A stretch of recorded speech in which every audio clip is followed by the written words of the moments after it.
मज़हरू सुल्तानपुरी की एक शेर है, मैं उससे इस चीज़ को शुरुआत करना चाहूँगा कि मैं अकेला ही चला था जानिबे मंजिल, मगर लोग आते गए और कारवां बनता गया।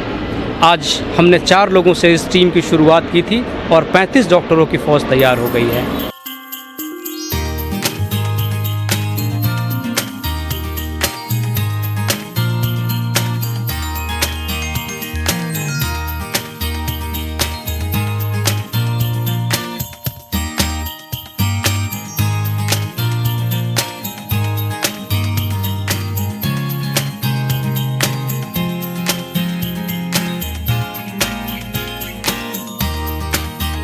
नमस्कार, आप देख रहे हैं ब्रेकिंग बिहार। अभी हम बात करेंगे अशोका होटल में चिकित्सा पदाधिकारी डॉक्टर सद्दाम जी से। डॉक्टर सद्दाम जी के कार्यों को हमने आपको पहले भी दिखाया था, किस तरह से ये यहाँ जनता की सेवा करने के बाद भी अपने माध्यम से, अपने स्रोत से, टेली काउंसलिंग के माध्यम से इस पूरे कोरोना काल में मरीजों की सेवा करते आए हैं। इसी कड़ी में आज इनसे ये बात करना है कि जब इन्होंने टेली काउंसलिंग शुरू किया तो मरीजों का प्रेशर इतना बढ़ गया कि यहाँ अशोका होटल में काम करने के बाद इनके पास समय की काफ़ी दिक्कत हो गई। इसलिए ये चाह रहे थे कि हम ज़्यादा से ज़्यादा मरीजों का सेवा करें, फिर भी जो दिक्कत का सामना करना पड़ा, जिसके लिए इन्होंने अपने 3 और साथियों को जोड़ा इस काम में। और तीनों साथी जो है इनके डॉक्टर राजश्री, डॉक्टर रूपराज अभिषेक और डॉक्टर सुचित्रा वर्मा, ये तीनों साथियों ने भी इनका पूरा सहयोग किया और ये लोग टेली काउंसलिंग के माध्यम से कोरोना पीड़ितों के लिए ऐसे मददगार बने जिसकी कल्पना भी उन्होंने नहीं की होगी। आज हम डॉक्टर साहब से बात करने के साथ साथ इनके तीनों मित्रों से बात करेंगे। सबसे पहले हम बात करेंगे डॉक्टर राजश्री से। डॉक्टर राजश्री, आप ये बताएंगी कि किस किस तरह के पेशेंट के कॉल आते हैं? देखिए, कुछ पेशेंट्स होते हैं mild to moderate cases of covid, जिन्हें कोविड के लक्षण होते हैं जैसे फीवर, बुखार, गले में खराश। तो वो हमें मैसेज करते हैं अपने सिम्टम्स, उसके अकॉर्डिंगली हम लोग उनको बताते हैं कि आप जाके RT-PCR टेस्ट करवाइए, क्योंकि कई एक पेशेंट्स को पता ही नहीं होता है कि ये लक्षण कोरोना के हैं। उन्हें लगता है मामूली बुखार खांसी है, हमें कुछ जांच कराने की ज़रूरत नहीं है। तो फिर हम उन्हें बताते हैं आप अपना जांच कराइए, जो उस वक्त उन्हें लक्षण होते हैं उसकी दवाई देते हैं हम उन्हें, और उसके बाद जब उनका रिपोर्ट आ जाता है तब फिर उसके अकॉर्डिंग हम लोग और भी मेडिसिन ऐड कर देते हैं।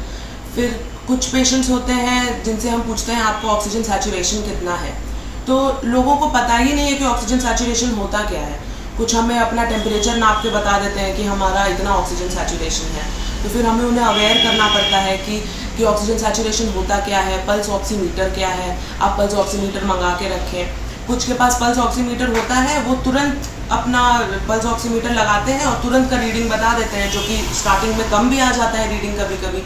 तो उन्हें समझाना होता है कि आप 30 सेकंड से 1 मिनट तक रखें अपने पल्स ऑक्सीमीटर को, सिटिंग पोजीशन में रहें और तब जो रीडिंग आए वो हमें बताएं।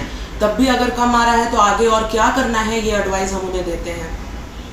फिर कुछ पेशेंट्स हैं जो हमें फ़ोन करेंगे, मैसेज करेंगे कि मुझे सांस लेने में दिक्कत हो रही है, ब्रेथलेसनेस हो रहा है, पर उनका बाकी सारा रिपोर्ट नॉर्मल रहता है, दिल घबरा रहा है। तो फिर हम उनसे हिस्ट्री लेते हैं, पूछते हैं कि आपके यहाँ आपने कोई न्यूज़ देखा है या आपको किसी की कोई दुख की खबर पता चली है जिसके कारण आपको घबराहट हो रही है। तो फिर इससे पता चलता है कि उन्हें एंजाइटी हो रही है। काफ़ी पेशेंट्स आते हैं एंजाइटी के, तो हमारी टीम में हमारी साइकाइट्रिस्ट हैं डॉक्टर शुमाइला आसिफ, फिर हम उनको रेफ़र करते हैं, वो उन पेशेंट्स का काउंसलिंग करती हैं, तो फिर वो फिर बेटर फील करते हैं। काफ़ी पेशेंट्स आते हैं, ऑलमोस्ट डेली आते हैं एंजाइटी के पेशेंट्स। तो फिर और भी पेशेंट्स हैं जैसे अभी म्यूकोरमाइकोसिस, ब्लैक फंगस जिसे लोग कह रहे हैं, ये काफ़ी हो रहा है अभी। तो लोगों को काफ़ी डर हो गया है अंदर से कि हम पोस्ट कोविड में हैं, अभी हमें म्यूकोरमाइकोसिस तो नहीं हो जाएगा।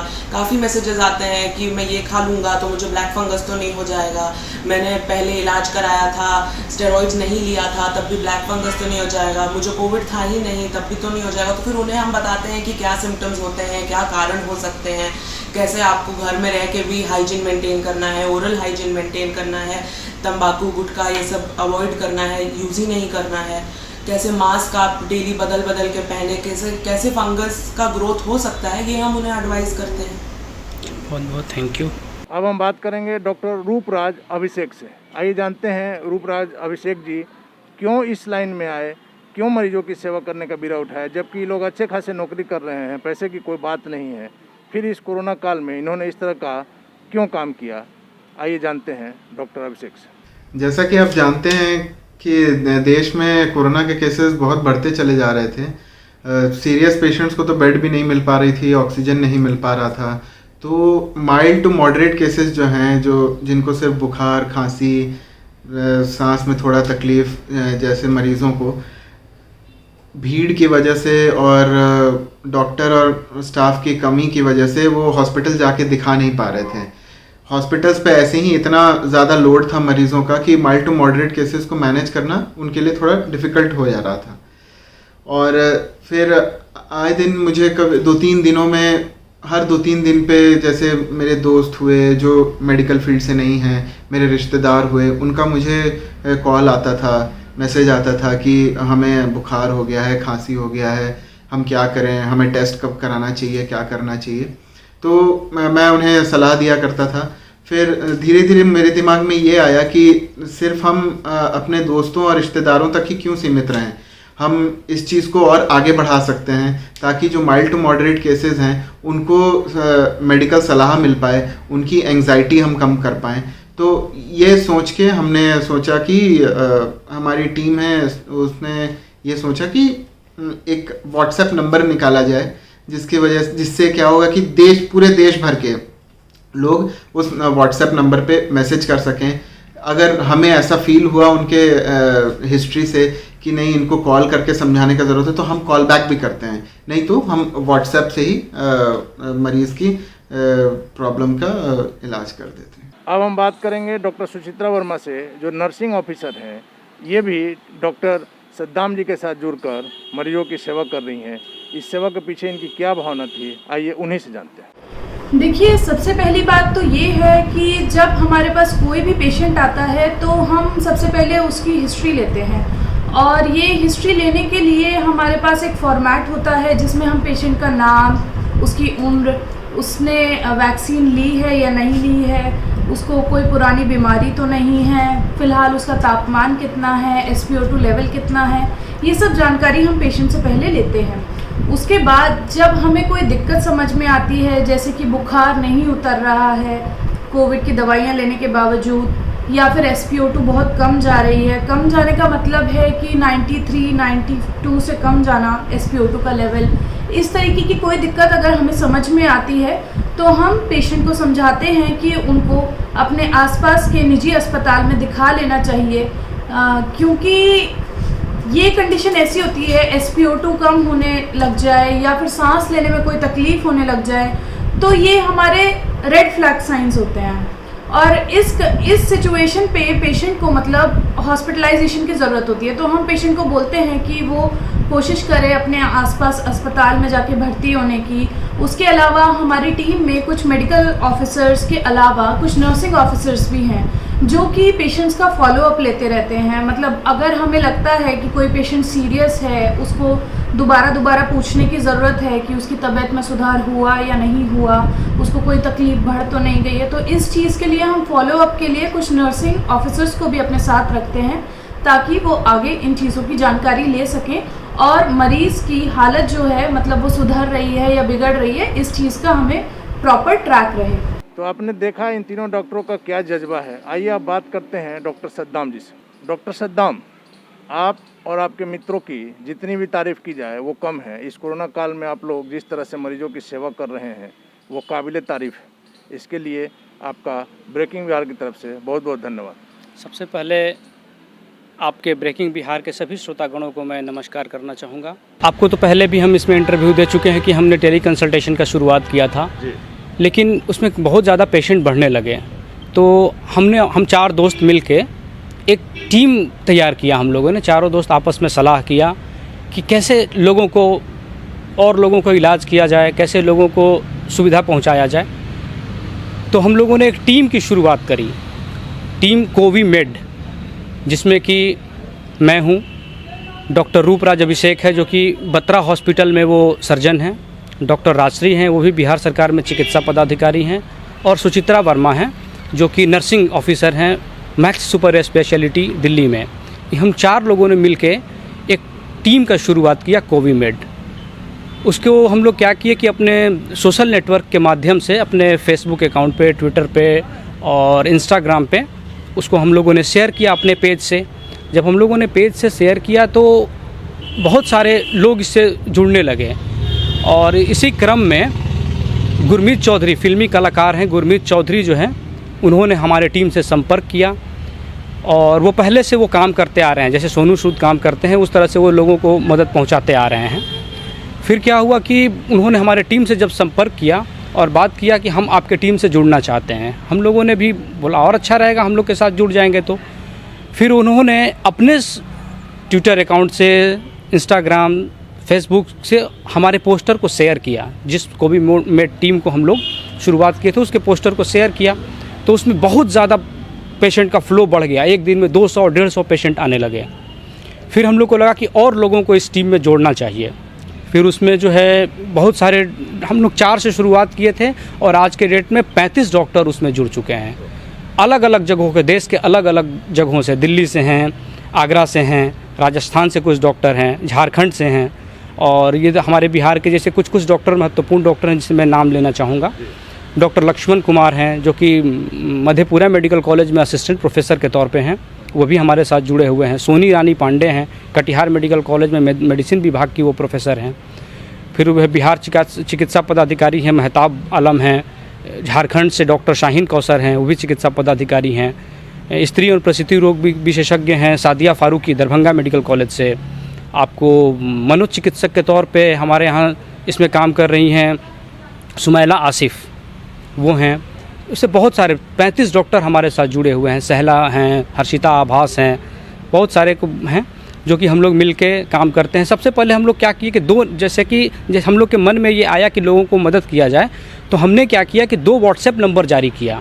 2 व्हाट्सएप नंबर जारी करने से क्या हुआ कि हम लोग से सबसे, आज के डेट में सब कोई व्हाट्सएप यूज़ करता है। व्हाट्सएप एक ऐसा माध्यम है जिससे सभी को आसानी से कांटेक्ट किया जा सकता है। उस व्हाट्सएप नंबर पे मरीज़ अपना बताते हैं सिम्टम्स क्या है, हमको क्या परेशानी है। फिर हम लोगों के पास जैसे ही उनका मैसेज आता है तो उस मैसेज के आने के बाद हम लोग उनके सिम्टम्स के हिसाब से एक्सपर्ट डॉक्टर को उसको हम लोग सेंड करते हैं। वो उनसे कांटेक्ट करते हैं, उनके इलाज देते हैं, परामर्श देते हैं, काउंसलिंग करते हैं कि कैसे क्या करना है। ये सिर्फ कोविड के लिए है? ये फ़िलहाल तो हम लोग ये महामारी में, कोविड महामारी में इस चीज़ को शुरू किए हैं, लेकिन आगे भी ये जारी रहेगा। अभी तो डॉक्टर साहब वो नंबर अगर आप बता दें, हम तो ऐसे चलाएंगे, लेकिन आप वो नंबर भी बता दें। पहला नंबर है 81783557 8178835557 पहला नंबर है। और दूसरा नंबर आपको है 817867067066। ये दोनों व्हाट्सएप नंबर है जिसको हम लोगों ने जारी किया था।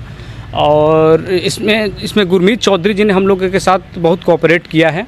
और वो इसमें हम लोगों ने क्या किया है कि जैसे पेशेंट का बहुत सारा क्वेश्चंस आते रहता है कि कहीं मुझे कोविड हो गया तो मैं क्या करूँगा, मैं बचूँगा कि नहीं, तो उसको हम लोग पॉजिटिव, उसको सकारात्मक रूप से हम लोग उनको जो है सलाह देते हैं, मशवरा बताते हैं क्या करना चाहिए, कैसे बचना है।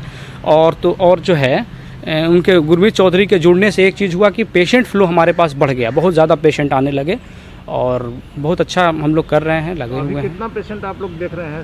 सभी आदमी मिलकर? सभी आदमी मिलकर लगभग 100-150 पेशेंट डेली आ जाते हैं। और अभी ये 1-2 दिनों से थोड़े कम हुए हैं। हमको लग रहा है कि कोरोना का थोड़ा जो है, कोरोना का फ्लो इधर जो है वो कुछ कम हुआ है। काफ़ी कम हुआ है, कुछ कम हुआ है। तो आगे भी कम रहे इसके लिए भी आज सरकार ने लॉकडाउन को आगे बढ़ाया है, 8 तारीख तक किया है। और इससे पूरी संभावना है कि लॉकडाउन को काबू करने में काफ़ी मददगार साबित है। मैं तो बिहार सरकार को और पूरे देश बहुत से स्टेट्स अपने अपने हिसाब से लॉकडाउन लगाए हुए हैं। मैं बिहार से हूँ इसलिए मैं बिहार सरकार के ऊपर कुछ बोलना चाहूँगा कि हमारी बिहार सरकार बहुत अच्छा काम कर रही है। और जो है ये लॉकडाउन यही समाधान था, लॉकडाउन करके ही इस कोरोना के चेन को तोड़ा जा सकता था, जो कि सरकार के द्वारा बहुत ही सराहनीय कदम है। इससे थोड़ी राजस्व की तो दिक्कत हो रही है, कुछ लॉस हो रहा है सरकार को, लेकिन ये बहुत अच्छा कदम है। यही एक मात्र उपाय था जिससे कि चेन तोड़ा जा सकता था और ये सही साबित हुआ, चेन टूटा है। तो कदम सराहनीय है डॉक्टर साहब, लेकिन आप लोग जो कर रहे हैं जो मानव सेवा के लिए, इसके लिए तो हमारे पास शब्द ही नहीं। हम लोग जो है, जब माँ बाप ने डॉक्टर बनाया है, समाज ने इतना कोऑपरेट करके हमें डॉक्टर बनाया है, तो हमें लगता है कि कुछ मानव धर्म के लिए कुछ करना चाहिए। तो हम लोग लगे हुए हैं और बिना किसी स्वार्थ के कोई हम लोग उसमें जो हमने कंसल्टेशन शुरू किया है उसमें कहीं किसी तरह का 1 रुपये का कोई लाभ नहीं है, किसी से किसी तरह का जो है पैसे की कुछ नहीं ऐसा है। बस हम लोग सेवा करते जा रहे हैं कि जितने इस महामारी में लाभान्वित लोग हो सकें हमसे, और हम मानव जीवन में अपना अगर ये मनुष्य का जीवन अगर मिला है तो अगर लोगों के काम आ सकें तो ये समझेंगे कि हमारा जीवन सार्थक हुआ। तो आप देख रहे थे ब्रेकिंग बिहार। यदि अभी तक आपने हमारे चैनल को सब्सक्राइब नहीं किया तो कृपया सब्सक्राइब कर लें। यूट्यूब पर सब्सक्राइब करें, फेसबुक और ट्विटर पर हमें फॉलो करें। खबरों के लिए बने रहें ब्रेकिंग बिहार के साथ।